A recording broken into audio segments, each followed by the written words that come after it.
La louve et le prince. Une petite histoire, une petite histoire. Il y a fort longtemps, un prince qui partait à l'aventure accompagné de ses bourreaux.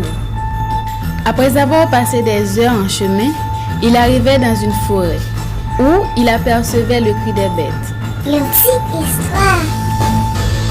Il les pourchassait et le prince voyait de loin une lumière qui brillait. S'approchait pour l'admirer. De là, il constatait la bête qui faufilait dans le trou d'un arbre. Une petite histoire, une petite histoire. C'est alors qu'il voyait une bête de couleur or, de poils blanches et ses deux oreilles qui lui couvraient les yeux. Jamais de sa vie, il n'a vu une créature si merveilleuse, une louve. S'oublier à admirer la bête, une flèche a atteint la louve et a failli causer sa mort. Une petite histoire, une petite histoire. Les bourreaux en allaient lancer d'autres. Le prince leur criait dessus. Mais que faites-vous? On pensait que la bête allait vous attaquer, disait l'un des bourreaux. Depuis quand vous avez ordre d'agir sans mon consentement? Reprenait le prince.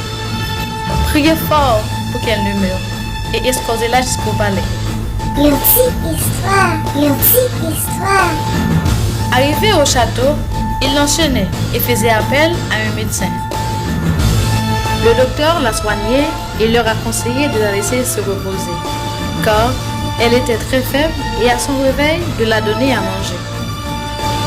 Le prince lui restait tout proche et ne la perdait un seul regard. Il a fait enlever la chaîne qui retenait la bête pour qu'elle dort aisément.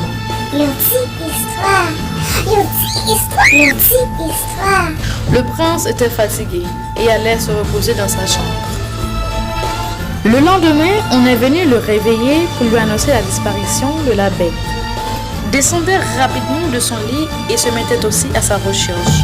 Malheureusement, on ne la trouve nulle part. L'inquiétude et le chagrin emparaient le prince et ne voulait rien manger de toute la journée. Une petite histoire, une petite histoire. Attristé par la disparition de la bête, il se réfugie dans sa haute chambre où il se trouvait les poils de la louve.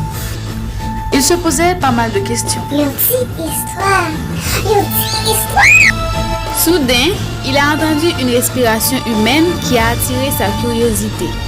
À pas tortu, il avançait. Il voyait cacher une inconnue, lui demandait « Qui es-tu? Que fais-tu ici? Es-tu une voleuse ?» En vain, elle essayait de s'échapper. « Pourquoi tu refuses de me dire qui tu es ?» dit le prince. Une petite histoire. « Si je vous dis qui je suis, vous ne me croirez pas. Et qui sait, vous pourrez même me chasser du château, ou encore me faire emprisonner. » Le prince insistait, mais elle lui conjurait de la laisser partir, car la nuit allait tomber. Il la retenait plus fort. C'est alors qu'elle se transformait en louve. Voyant cela, il était ému, se mettait à trembler, n'arrivait pas à comprendre ce mystère. Une petite histoire, une petite histoire. D'un côté, il était content de trouver la bête perdue, et d'un autre côté, il trouvait ça étrange qu'une belle inconnue se transforme en louve. Sur la tête de la bête se coulaient les larmes du prince, venaient de son plein cœur.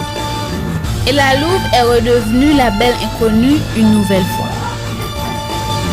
C'était alors qu'elle lui racontait, quelques années avant, une méchante sorcière lui a jeté un sort qui la transformait en louve et qu'elle avait besoin des larmes d'amour d'un prince pour devenir humaine à tout jamais. Une petite histoire, une petite histoire, une petite histoire.